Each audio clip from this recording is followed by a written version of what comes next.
Hello everyone, I'm Dr. Ankita Pundir. I am pursuing MD Dermatology from Baba Raghav Das Medical College, Gorakhpur. In this video, I will be giving out certain skin moisturizing tips. But before I jump onto the tips, I would like to speak briefly upon why do we need to moisturize our skin and our skin barrier. We need to moisturize our skin to preserve the integrity of this barrier that we have. Skin barrier is being constantly challenged by a plethora of factors such as UV radiation, the chemicals that we are exposed to, the pollutants, the prolonged water immersion, overuse of exfoliators, incorrect choice of cleansers, etc. If the barrier gets impaired, then it leads to various pathological processes and also leads to faster aging of the skin. Skin barrier is made up of three primary groups of compounds, that is ceramides, cholesterol and fatty acids, each in a ratio of 1:1:1.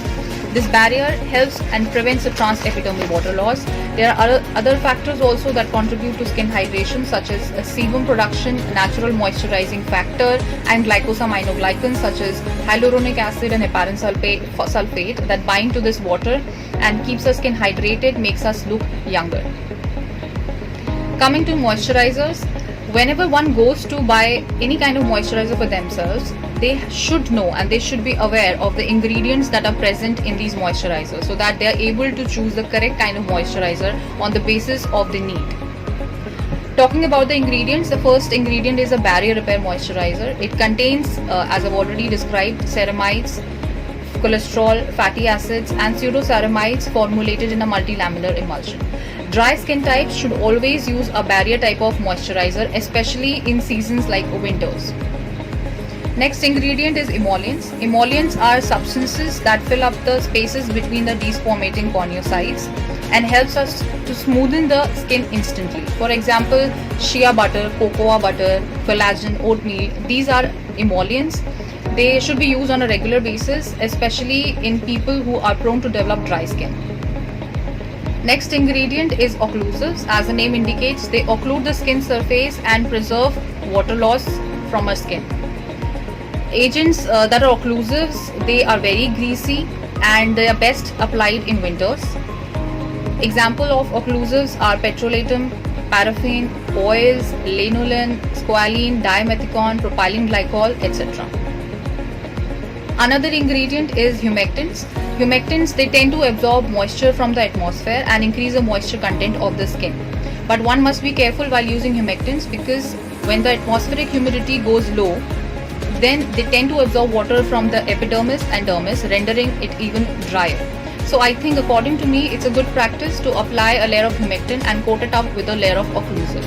Example for humectants, they are glycerine, sorbitol, alpha hydroxy acids such as glycolic acid, lactic acids, sugars and sodium hyaluronate. These are humectants. Coming to the use of moisturizer, whenever we go to buy a moisturizer for ourselves, we tend to think of the kind of skin that we have, whether it is oily skin type or normal skin type or dry skin type. Talking of oily skin type, they produce their own moisturizer, that is sebum. It could be in excess, it could be in adequate form. Because of this constant greasy feeling, they tend to skip a very important part of skin regime, that is sunscreen, because most of the sunscreens have got silicone based products or oil based ingredients. So that is why, because of this constant greasy feeling, they tend to overlook it, but it's a very important step that should not be overlooked. So very oily skin types can use a sunscreen only instead of a moisturizer. Slightly oily skin types can use light lotion type of moisturizers or serum type of moisturizers. Oily skin types should avoid oils and heavy cream based moisturizers, and they should prefer humectants that contain especially sodium hyaluronate and heparan sulfate. Another factor that has to be considered is the type of cleanser one is using. For example, most oily skin types, they tend to go for agents that are foaming cleansers because they tend to take off all the lipids from our skin surface. So following the use of such cleansers, one should moisturize the skin. Coming to dry skin types should use a barrier repair moisturizer, especially in winter seasons or if they have got any kind of underlying skin defect. Else dry skin types can also go for other kind of ingredients present in moisturizers. Now, another factor that has to be considered when using any kind of moisturizer is the kind of formulation it is available in. There are different formulations that are available, like lotion forms, cream forms, ointment forms. Lotions are thin in consistency, have got easy spreadability, and they are less sticky. Creams are thicker in consistency and they stay on skin for a longer period of time. Whereas ointments are very thick in consistency, they are very sticky, and they tend to be used on eczematous skins. Now, talking of when to apply moisturizers. Every time one cleanses their face, every time one has had shower, they should moisturize their skin. And in the showers, talking about showers, one should limit the time of the showers. One should not use very high temperature of waters to take showers, because it really takes off the moisture from your skin. Apply moisturizer while your skin is damp to lock in that moisture. Another very important factor that has to be considered is, if you have chosen a type of moisturizer for yourself, do not think that it's going to suit all your needs throughout your life. No, one has to adjust the moisturizer according to the skin type, the kind of humidity and the weather that is going on.